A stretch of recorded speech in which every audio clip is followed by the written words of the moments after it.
UTL solar लावणार आणि सबसिडीही मिळवून देणार। मुख्यमंत्री म्हणून फडणवीसांच्या नावाला अजित पवार गटाकडून पाठिंबा, तर पहिल्या 2.5 वर्ष मुख्यमंत्री पदासाठी शिंदेही आग्रही, सूत्रांची माहिती। सत्ता स्थापनेच्या हालचालींना वेग, देवेंद्र फडणवीस आज दिल्लीला जाण्याची शक्यता, शपथविधीबाबत वरिष्ठ नेत्यांशी चर्चा करणार, सूत्रांची माहिती। भाजपच्या संभाव्य मंत्रिपदाच्या यादीत फडणवीस, महाजन, बावनकुळेंसह काही जुने चेहरे असण्याची शक्यता, तर पंकजा मुंडे, आशिष शेलार, गोपीचंद पडळकर यांनाही संधी मिळण्याची शक्यता। मुख्यमंत्री पद वाटून घेण्याबाबत वरिष्ठ पातळीवर निर्णय होणार, शिंदेंच्या चेहऱ्यावरच निवडणूक लढवली, संजय शिरसाट यांचं वक्तव्य। नव्या सरकारनं गुजरातमध्ये शपथविधी घ्यावा, जे मुख्यमंत्री पदाबाबत ठाकरेंसोबत घडलं ते लवकरच शिंदेंसोबत घडेल, 2.5 वर्षाच्या फॉर्म्युल्याच्या चर्चांवर संजय राऊतांकडून शंका व्यक्त। मुख्यमंत्री पदाबाबत भाजपचे वरिष्ठ निर्णय घेतील, दादा सीएम व्हावेत अशी कार्यकर्त्यांची इच्छा, पण आम्ही वास्तववादी, सुनील तटकरे यांची प्रतिक्रिया।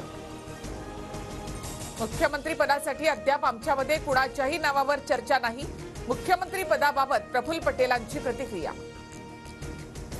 बैठेंगे तो कटेंगेच्या नाऱ्यामुळे मतांचं ध्रुवीकरण झालं, महाविकास आघाडी आल्यास योजना बंद होतील असाही सत्ताधाऱ्यांकडून अपप्रचार, विधानसभेतील पराभवानंतर शरद पवारांचा आरोप। सहकाऱ्यांची मतं ऐकली, मात्र अधिकृत आकडेवारी आल्याशिवाय ईव्हीएमवर भाष्य करणार नाही, शरद पवारांकडून भूमिका स्पष्ट। महायुतीमध्ये 6 ते 7 आमदारांमागे 1 मंत्रिपद, भाजपला 22 ते 24, शिंदे गटाला 10 ते 12, तर अजित पवार गटाला 8 ते 10 मंत्रिपद मिळणार, सूत्रांची माहिती। माझ्या मंत्रिपदाची वेळ जवळ आली, यंदा तरी मंत्रिपदाची माळ गळ्यात पडायलाच हवी, भरत गोगावलेंना पुन्हा आशा, मंत्रिमंडळामध्ये नव्या लोकांना संधी देण्याची मागणी। बारामतीच्या निकालाची कल्पना होती, अजितदादा आणि युगेंद्र पवार यांची तुलना होऊ शकत नाही, मात्र बारामतीमध्ये उमेदवार देणं महत्त्वाचं होतं, शरद पवारांचं भाष्य। अजित पवारांचा शरद पवार गटातील उमेदवारांशी संपर्क, फोन करत पराभूत आणि विजयी आमदारांना पक्षात येण्यासाठी गळ घातल्याची सूत्रांची माहिती। महायुती सरकारचा उद्या शपथविधी होण्याची शक्यता, मुख्यमंत्री आणि 2 उपमुख्यमंत्री शपथ घेणार, शपथविधी राजभवनामध्ये होण्याची शक्यता, शिंदे गटातील वरिष्ठ नेत्यांची माहिती। 26 नोव्हेंबरपूर्वी नवीन सरकार स्थापन होणं बंधनकारक नाही, 26 नोव्हेंबरला मध्यरात्री राष्ट्रपती राजवट लागणार, ही धारणा चुकीची, विधिमंडळातील विश्वसनीय सूत्रांची माहिती।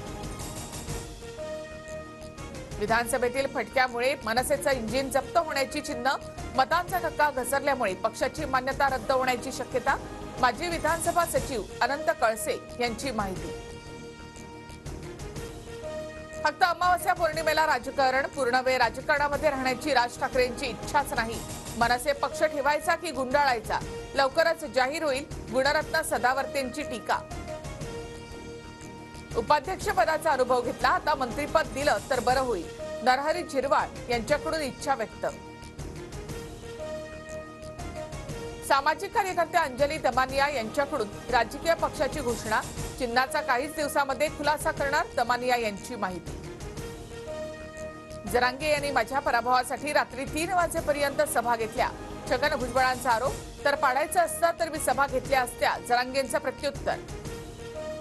सरकार स्थापन झालंय की बैठक घेऊन लगेच सामूहिक उपोषणाची तारीख जाहीर करणार, मनोज जरांगेंचा इशारा।